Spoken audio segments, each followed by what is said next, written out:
what are you trying to accomplish? What would you like this, to be the end game for you? That's basically. Ultimately, it's to bring awareness and make people, realize what's really going on in this country. There are a lot of things that are going on that are unjust. People aren't being held accountable for, and that's something that needs to change. That's something that, this country stands for: freedom, liberty, justice for all, and it's not happening for all right now. Is this something that's evolved as a philosophy in your mind, and how has this kind of progressed that you make a stand like this? It's something that I've seen, I've felt, wasn't quite sure how to deal with originally, and it is something that's evolved. It's something, as I've gained more knowledge about, what's going on in this country in the past, what's going on currently. These aren't new situations. This isn't new ground. It's things that have gone on in this country for years and years and have never been addressed, and they need to be. Will you continue, Colin, to sit? Will you continue to sit? Yes, I'll continue to sit. I'm going to continue to stand with the people that are being oppressed. To me, this is something that has to change, and when there's significant change, and I feel like that flag represents what it's supposed to represent, and this country is representing people the way that it's supposed to, I'll stand. Specifically, what would you like to see change in order for you to stand? There's a lot of things that need to change. One specifically is police brutality. There's people being murdered unjustly and not being held accountable. Cops are getting paid leave for killing people. That's not right. That's not right by anyone's standards. Colin, so many people see the flag as kind of a symbol of military. How do you view it, and what do you say to those people? I have great respect for men and women that have fought for this country. I have family, I have friends that have gone and fought for this country. And they fight for freedom. They fight for the people. They fight for liberty and justice for everyone. And that's not happening. People are dying in vain because this country isn't holding their end of the bargain up as far as, giving freedom and justice and liberty to everybody. It's something that's not happening. And I've seen videos, I've seen circumstances where men and women that have been in the military have come back and been treated unjustly by the country they fought for, and have been murdered by the country they fought for on our land. That's not right. Do you personally feel oppressed? Personally? There have been situations where I feel like I've been ill-treated, yes, but this stand wasn't for me. This stand wasn't because I feel like I'm being put down in any kind of way. This is because I'm seeing things happen to people that don't have a voice, people that don't have a platform to talk and have their voices heard and affect change. So I'm in a position where I can do that, and I'm going to do that for people that can't. Is this the first year that you haven't stood up? Did you do it other years, or is this the first time? This year's the first year that I've done this. And you did all the preseason games so far? Yes. This is the first time it was noticed? Yes. How did your teammates respond when you explained yourself today, and what was the support like for you? The support I've got from my teammates has been great. I think a lot of my teammates come from areas where this might be a situation. Their families might be put in this situation. It's something that I've had a lot of people come up to me and say, I really respect you for what you're doing and what you're standing for. So to me, that's something that I know what I'm doing what's right, and I know other people see what I'm doing is right. It's something that we have to come together, we have to unite, we have to unify and make a change. What do you say to the people that say, hey, you're doing the right thing, but you're going about it the wrong way? I don't understand how it's the wrong way. To me, this is a freedom that we're allowed in this country. And going back to the military thing, it's a freedom that men and women that have fought for this country have given me this opportunity by the contributions they have made.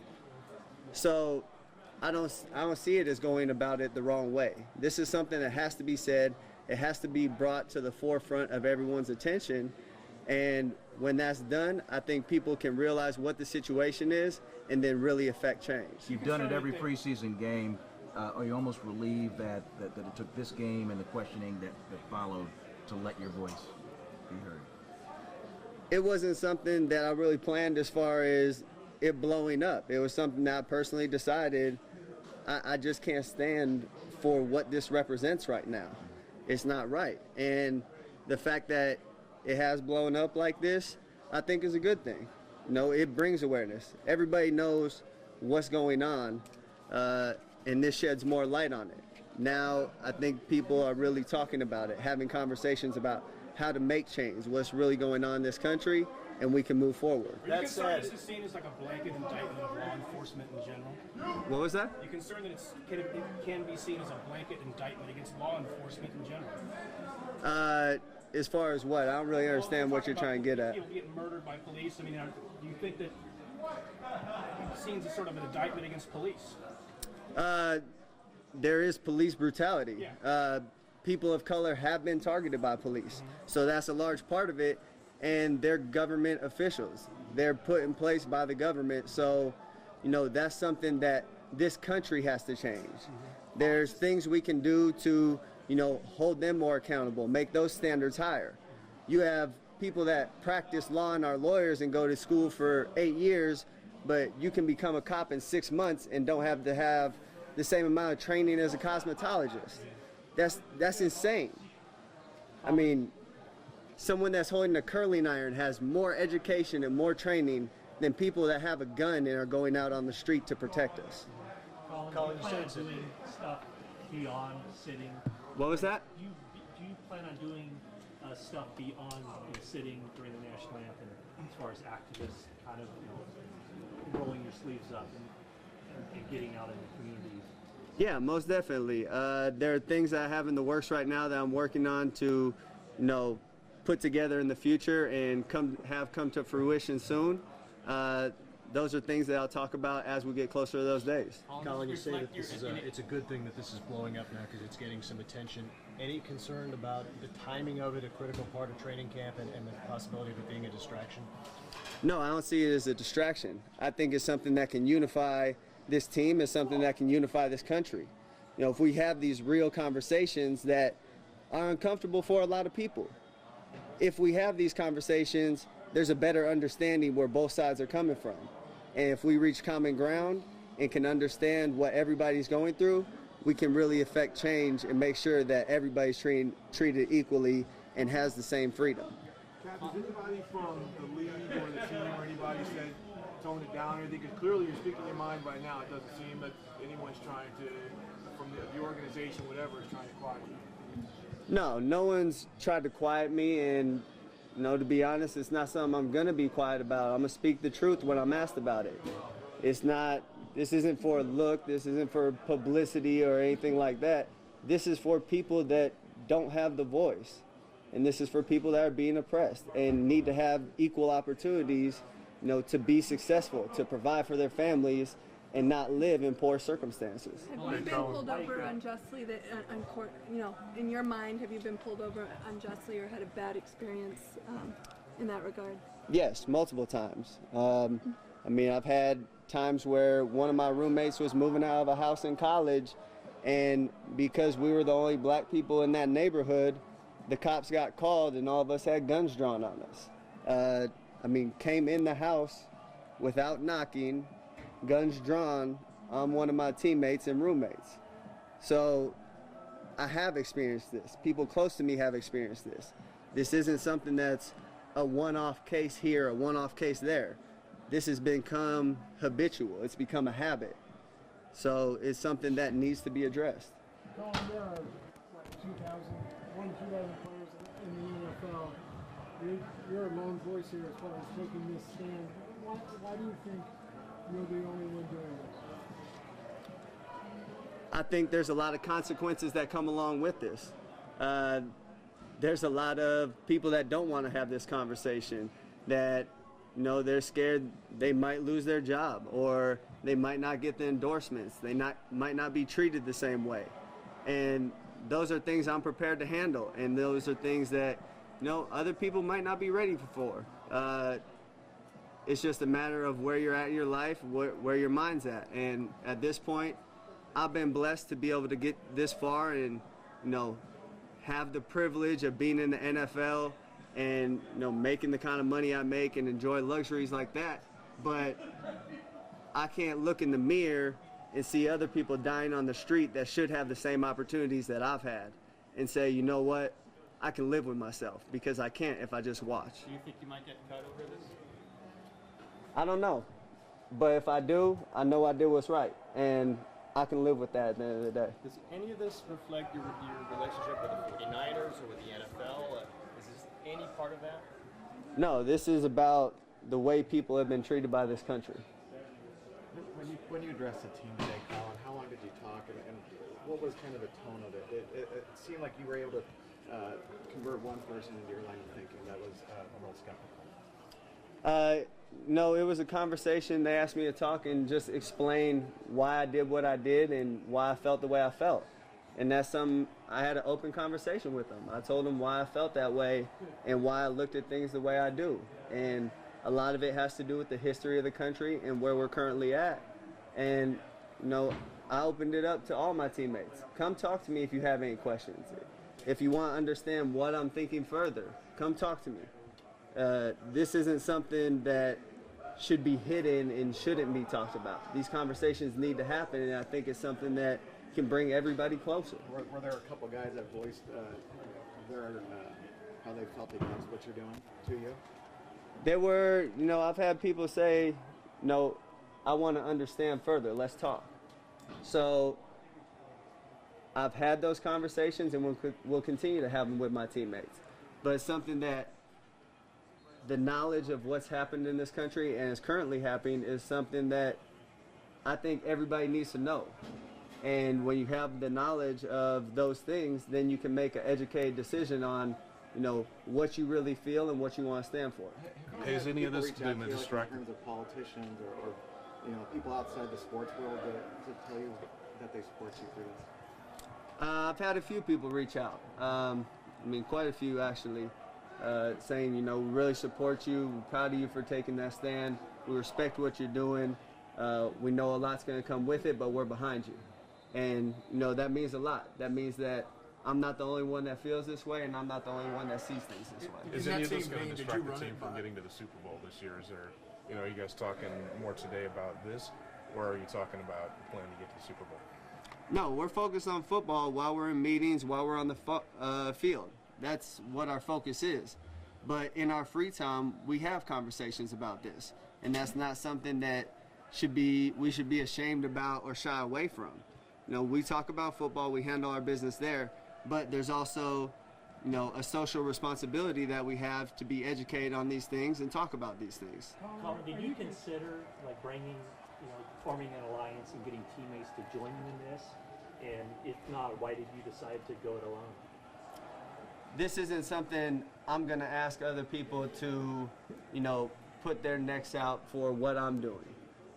If they agree with me and feel strongly about it, then by all means, I hope they stand with me. But I'm not going to go and try to recruit people and make sure hey, come do this with me, because I know the consequences that come with that, and they need to make that decision for themselves. In that same vein, did you reach out to anyone before you did this to seek their counsel, say, hey, what do you think about this at all? This is a conversation I've had with a lot of people a lot of times over a long period of time. So it wasn't something that, I planned on having a conversation about at a particular time. It just so happened it was the other night that people realized it and talked about it. Yeah. Sorry about that. Oh, that's all right. Clearly, we understand why you're doing this. You want to bring a voice to other people. You want to raise consciousness about certain issues. Are you concerned? So much of the talk of the 24 hours has been about you and not necessarily the issues. Are you concerned that could happen? I do think that, the talk has been more about me, more about, I know a lot of people's initial reactions thought it was bashing the military, which it wasn't. That wasn't my intention at all. I think now that we have those things cleared up, we can get to the root of what I was saying and really address those issues. Since you've done this, of other players who feel the same way, but maybe not ready to step forward publicly? What was your Do you question? know other players who are kind of feel the same way that you do, but are afraid to really step forward publicly, like you have? Yeah, I know there's other players that feel the same way. I've had players reach out to me. You know, once again, it's not something I'm going to ask them to put their necks out. I know the consequences that come along with my decision, and if they feel strongly about it and want to stand with me, then I hope they do. If it's something they're not ready for, you know, that's what the conversations are for, and they can make that decision, you know, when they're ready or if they're ready. Do you feel you'll be safe? Do you feel you'll be safe in some of the road cities that you go to, and will you take some precautions? I mean, that's a legitimate thought. Not really too concerned about that. No, at the end of the day, if something happens, that's only proving my point. Yeah, that's. Dr. Edwards has some experience with public stances such as this. You were talking to him before practice. Is he someone you consulted with at any point when you decided to do this? I mean, once again, it wasn't something I consulted anybody on. It was a conversation I had when someone asked me about it. Dr. Edwards is a good friend. He's someone I talk to a lot and run a lot of things by and have a lot of conversations with. And we have a lot of similar views. Colin, the fact that this is an election year, does this have anything to do with the timing? I mean, once again, it wasn't a timing thing. It wasn't something that was planned.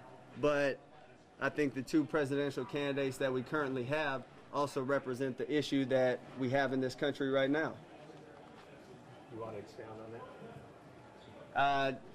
I mean, you have Hillary, who's called black teens or black kids super predators. You have Donald Trump, who's openly racist. I mean, we have a presidential candidate who's deleted emails and done things illegally and is a presidential candidate. That doesn't make sense to me, because if that was any other person, you'd be in prison. So what is this country really standing for? Well, it is a country that's elected a black man president twice, Colin. I mean, can you see people say why the outrage in a country that has elected a black president, has done many things, sacrificed a lot of things for freedom? It has elected a black president, but there are also a lot of things that haven't changed. There are a lot of issues that still haven't been addressed. And, you know, that's something over an 8-year term. There's a lot of those things that are hard to change. And there's a lot of those things that he doesn't necessarily have complete control over. If you would say that, what would it be a success for you on this? I mean, just in the short term. No, that's a tough question, because there's a lot of things that need to change, a lot of different issues that need to be addressed. You know, that's something that it's really hard to lock down one specific thing that needs to change currently. Okay, last thing, Colin. My wife's a cosmetologist, and she has very extensive training. Yeah, see, and it's amazing to me that she has more training than officers that are supposed to be protecting people.